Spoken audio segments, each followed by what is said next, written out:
સુરતના સચિન પોલીસ મથકમાં આરોપીઓ પર પોલીસની ક્રૂરતા અને ત્રાસના આક્ષેપ બાદ 9મા એડિશનલ જ્યુડિશિયલ મેજિસ્ટ્રેટ કોર્ટ દ્વારા 4 પોલીસ કર્મીઓ વિરુદ્ધ ફોજદારી તપાસનો હુકમ આપવામાં આવ્યો છે।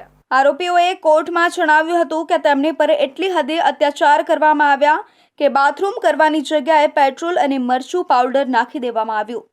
સાથે જ પોલીસ દ્વારા ધમકી પણ આપવામાં આવી કે જો તેઓ ફરિયાદ કરશે તો ગુસ્સી ટોકનો કેસ લગાવી તેમને આખી જિંદગી જેલમાં સળાવી દેવામાં આવશે।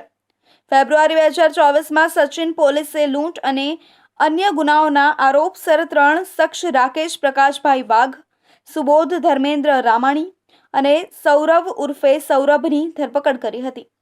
પરંતુ જ્યારે આ ત્રણેય આરોપીઓને કોર્ટમાં રજૂ કરવામાં આવ્યા ત્યારે તેમણે સચિન પોલીસ મથકમાં શારીરિક અને માનસિક ટોર્ચર ગંભીર ઘટના અંગે કોર્ટમાં જણાવ્યું હતું। આરોપીઓએ કોર્ટમાં આપેલા નિવેદન મુજબ પોલીસ સ્ટેશનના ઉપરના માળે લઈ જઈ તેમના હાથ પગ બાંધીને માર મારવામાં આવ્યો। પછી શૈતાન નામના ડ્રાઈવરે બોટલમાં પેટ્રોલ લાવ્યું અને પોલીસ કર્મીઓએ બાથરૂમ કરવા જતી જગ્યા પર પેટ્રોલ અને મરચું પાવડર ઇન્જેક્શન વડે નાખ્યું।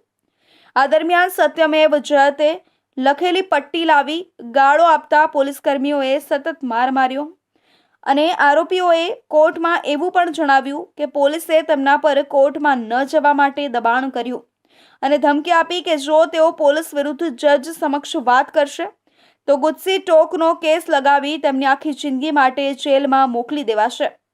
કોર્ટ દ્વારા નવી સિવિલ હોસ્પિટલના મેડિકલ ઓફિસરની જુબાની અને મૌખિક પુરાવાઓના આધારે સચિન પોલીસ સ્ટેશનના 4 પોલીસકર્મી વનાર, પિતાંબર, નારાયણ અને જયપાલ વિરુદ્ધ આઈપીસી કલમ 115(2), 351(2) અને 54 મુજબ ગુનો નોંધવાનો હુકમ કરવામાં આવ્યો છે।